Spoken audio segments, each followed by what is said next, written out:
Have you ever wondered what it takes to win a war? It's not just about brave soldiers or brilliant generals. Sometimes, the real battlefield is the factory floor. In 1945, with Nazi Germany in ruins, the United States launched a massive investigation to figure out exactly how the Third Reich had functioned, and more importantly, how to prevent such a catastrophe from happening again. At the heart of this investigation was a man named Paul Nitze, a sharp-minded economist working for the U.S. Strategic Bombing Survey.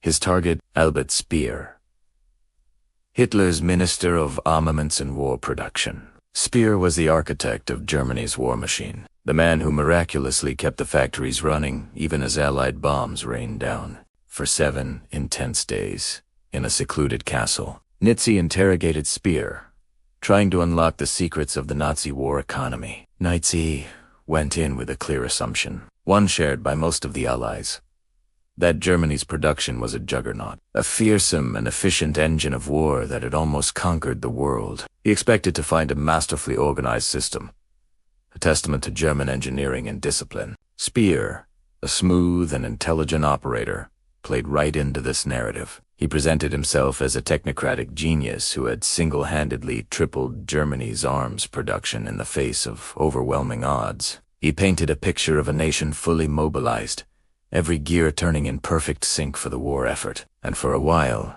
Nitze bought it. The numbers Speer provided seemed to back it up. He talked about how he streamlined processes, consolidated factories, and inspired workers to achieve impossible outputs. It was a compelling story of efficiency against all odds. But as the days of questioning went on, Nitze, with his keen eye for economic detail, started noticing inconsistencies. The pieces didn't quite fit. Speer's grand tale of total mobilization had some holes in it. The real breakthrough, however, didn't come from Speer's words. It came from the cold, hard data. While Nitze was interrogating Speer, other teams in the bombing survey were meticulously collecting German production records, factory outputs, and economic statistics. When Nitze finally got his hands on this mountain of data and compared it to what Speer had told him, the truth was staggering. The data revealed a completely different story. It turned out Germany had never truly achieved full economic mobilization. Not even close. In 1942 and 1943, at the height of the war, a significant portion of the German economy was still producing consumer goods. Luxury items were still being made. Resources that could have gone into building more tanks and planes were being diverted elsewhere. Speer's production miracle was less a miracle and more a belated and somewhat frantic attempt to catch up. He had indeed increased production, but only from a surprisingly low starting point. Germany had started the war undermobilized, and in many ways, it stayed that way. But the most shocking revelation for Nitze wasn't about Germany's weakness. It was about America's strength. When he laid the German production numbers next to the American ones, the contrast was almost unbelievable. The United States hadn't just outproduced Germany, it had dwarfed it. In 1944 alone, America produced more aircraft than Germany, Japan, and Britain combined. The sheer volume of tanks, ships, and munitions flowing out of American factories was on a scale the world had never seen. This was the moment of epiphany for Paul Nitze. The war wasn't won by a narrow margin. It was won by an avalanche of industrial might.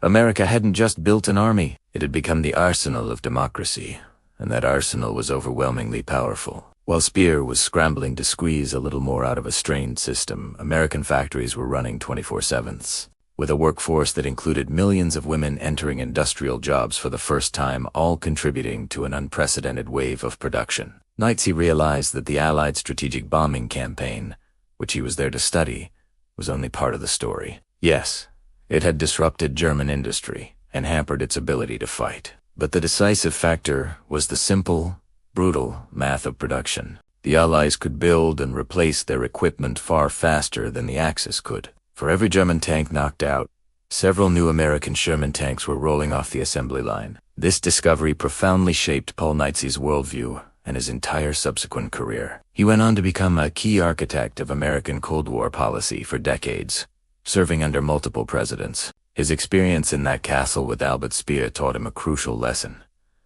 National security was not just about military strategy. It was fundamentally tied to economic strength and industrial capacity. He understood that America's overwhelming production hadn't just been a tool to win World War II. It was the foundation of its power in the post-war world. This insight drove his belief in maintaining a strong, robust economy and a superior technological edge as the cornerstones of American foreign policy. He argued that to deter a new adversary like the Soviet Union, the United States had to be so powerful, so economically and militarily dominant, that any direct conflict would be unthinkable for the other side. This was the principle behind the policy of containment and the arms race of the Cold War. The story of Nitze and Speer is more than just a historical footnote. It's a powerful reminder of how wars are truly won. It highlights the incredible power of a nation fully mobilized, not just in spirit, but in industry. It shows that behind the dramatic battles and heroic deeds, there's a less glamorous but equally important war of logistics, supply chains, and production numbers. Albert Speer, the so-called Nazi genius, managed to create a myth of German efficiency that lasted 4 years. But the real story, uncovered by Paul Nitze and his team, was one of America's quiet, overwhelming, and decisive industrial power. It was a power that not only brought an end to the world's deadliest conflict, but also set the stage for the next half-century of global history. The lessons Nitze learned in 1945 about the crucial link between economic might and national security continue to resonate in the strategic thinking of nations around the world today. Thank you so much for watching. If you found this piece of hidden history as fascinating as I did, please hit that like button and subscribe for more deep dives into the stories that shaped our world. Let me know in the comments what you think was the most surprising part of this story. See you in the next one.